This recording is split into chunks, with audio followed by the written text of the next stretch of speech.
कल्पना सरोज। दोस्तों, कल्पना सरोज कभी कीटनाशक का जहरीला दवा की 3 बोतलें पीकर मौत चाहती थी, लेकिन वर्तमान में कमानी ट्यूब्स एक नामी कंपनी की सीईओ है। इनका 700 करोड़ का टर्नओवर है। इनका जन्म एक गरीब तथा दलित वर्ग में हुआ था। भारत में छोटे जाति में पैदा होने वाले लोगों के साथ पक्षपात किया जाता है, जिसका सामना कल्पना जी को भी करना पड़ा। कल्पना जब अपने दोस्तों से मिलने उनके घर जाया करती थी, तो उन बच्चों के माता पिता उनको घर में घुसने नहीं देते थे और उन्हें स्कूल के किसी भी कार्यक्रम में भाग लेने नहीं दिया जाता था, क्योंकि वे दलित थी। मन ही मन कल्पना दोहराती रहती कि मेरा साथ ऐसा क्यों होता है, आखिर मैं भी तो एक इंसान ही हूं। दोस्तों, जब कल्पना 12 वर्ष की हुई तो उनकी शादी उनसे 10 वर्ष बड़े आदमी से कर दी गई। शादी के बाद वो मुंबई में अपने पति के साथ झुग्गी में रही। उनके पति के बड़े भाई और भाभी उनके साथ बुरा बर्ताव करते, बालों को नोचते और छोटी छोटी बातों पर उन्हें पीटते थे।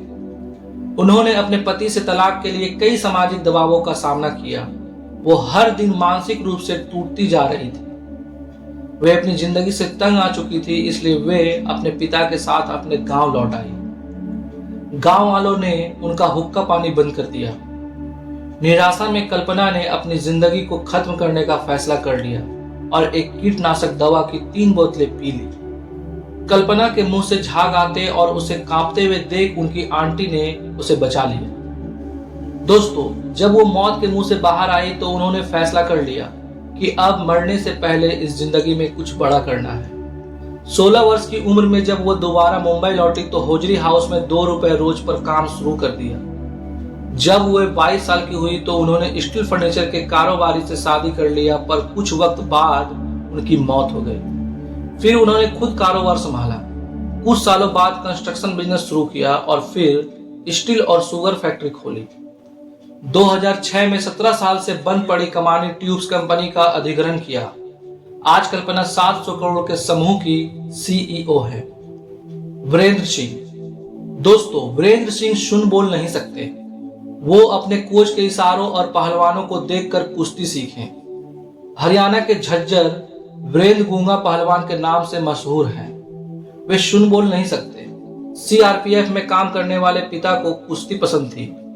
उन्हें देख 5-6 साल की उम्र में वीरेंद्र भी पहलवानी करने लगे। लोग उन्हें देखकर ताने कसते थे कि देखो, अब गूंगा भी पहलवान बनेगा। पर वे अखाड़े में कोच के होठों की फड़कन और पहलवानों को देखकर दांव पेच सीखने लगे। 2002 में नेशनल चैंपियनशिप में टॉप 3 में थे, पर अंतरराष्ट्रीय प्रतिस्पर्धाओं के लिए सिलेक्शन नहीं हुआ। वे दुखी हुए पर लगे रहे और उन्होंने हिम्मत नहीं हारी। डिफलिम्पिक्स यानी बधिरों के ओलंपिक में 2005 और 2013 में स्वर्ण जीता। पहलवान सुशील कुमार कहते हैं कि वीरेंद्र से 5 बार भिड़ा पर हरा नहीं पाया। नवीन गुलिया। दोस्तों, 20 साल पहले डॉक्टर ने कहा था ज्यादा से ज्यादा 3 दिन की जिंदगी है। गुड़गांव के नवीन देहरादून की मिलिट्री एकेडमी में ट्रेनिंग लेते वक्त बाधा दौड़ में फिसलकर गिर पड़े। इस दुर्घटना में रीढ़ की हड्डी टूट गई और शरीर पैरालाइज्ड हो गया। डॉक्टरों ने कहा 3 दिन से ज्यादा नहीं बच सकते। ये बात 1995 की है। नवीन कहते हैं, मेरी सिर्फ पलकें हिल सकती थी, पर मेरा दिमाग काम कर रहा था।